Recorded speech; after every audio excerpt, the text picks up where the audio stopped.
రాష్ట్రంలో ఉద్యోగులను సమస్యలను దృష్టిలో పెట్టుకుని పాత విధానంలోనే పెన్షన్లు ఇవ్వాలన్నారు టీజేఎస్ చీఫ్ కోదండరాం. బీఆర్ఎస్ ఓటమితో నియంత పాలన పోయిందన్నారు. అందరికీ న్యాయం జరుగుతుందన్నారు. 100 రోజుల్లో 6 గ్యారెంటీలను అమలు చేస్తామన్నారు మాజీ ఎంపీ మల్లు రవి.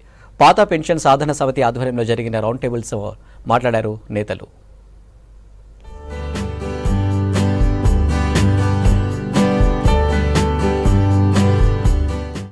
రాష్ట్రంలో పాత పెన్షన్ విధానాన్ని అమలు చేయాలన్నారు టీజేఎస్ అధ్యక్షుడు ప్రొఫెసర్ కోదండరాం.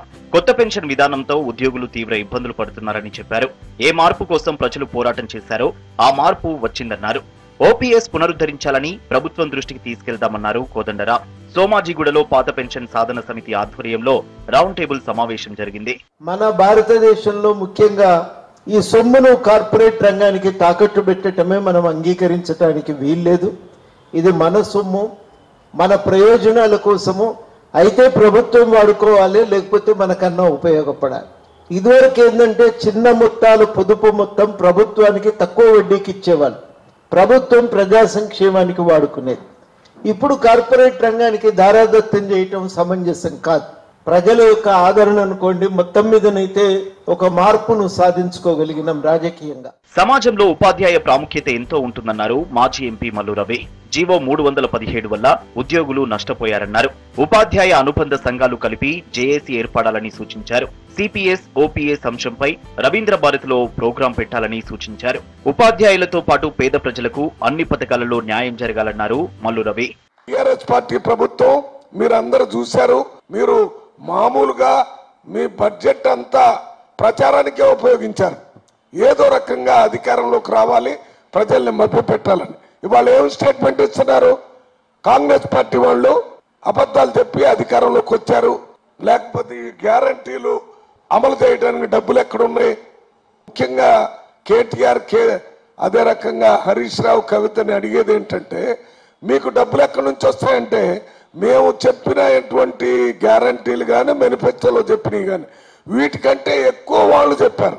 రేపు వచ్చే ప్రభుత్వంలో మేము కూడా చేస్తామని చెప్పేటటువంటి ప్రయత్నం మేము చేసి మీకు అసలు నైతిక హక్కు కానీ మామూలుగా మాట్లాడే హక్కు కూడా లేదు. ఉద్యోగుల పాలిట సిపిఎస్ శాపంగా మారిందన్నారు పాత పెన్షన్ సాధన సమితి general secretary Mahesh. Model schools లో విచిత్ర సమస్యలున్నాయన్నారు. హాస్టల్ మెయింటెనెన్స్ కోసం టీచర్ల సిపిఎస్ అమౌంట్ ను ప్రిన్సిపల్ వాడుకున్నారని ఆరోపించారు. స్కూల్ ఎడ్యుకేషన్ లో ప్రిన్సిపల్ అకౌంట్ అలాగే ఉందని చెప్పారు. 3000 మంది మోడల్ స్కూల్ టీచర్లు సిపిఎస్ సమస్యలు ఎదుర్కొంటున్నారని చెప్పారు Mahesh.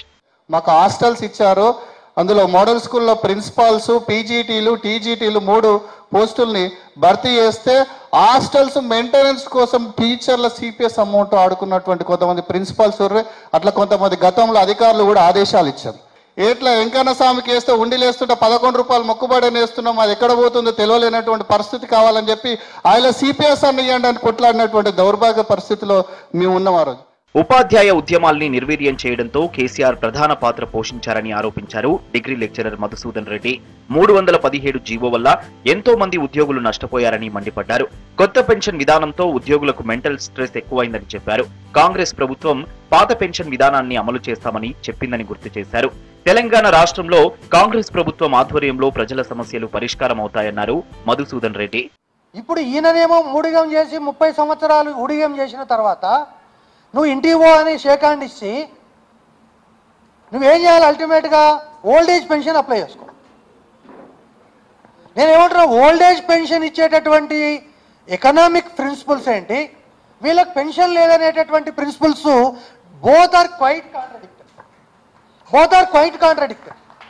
If economics reforms you want to implement, the reforms should be, అందులో ప్రధానంగా ఈ ప్రాంతీయ పార్టీలు ఉండే దగ్గర నువ్వు ఫ్రిడ్జ్ ఇస్తావు, నువ్వు కుటుంబిషన్ ఇస్తావు, గ్రైండర్ ఇస్తావు, మరి ఇవన్నీ రిఫార్మ్స్ కు వ్యతిరేకం కదా. మరి ఇవన్నీ చూడ పెన్షన్ ఇవ్వడానికి ఏమైతుంది?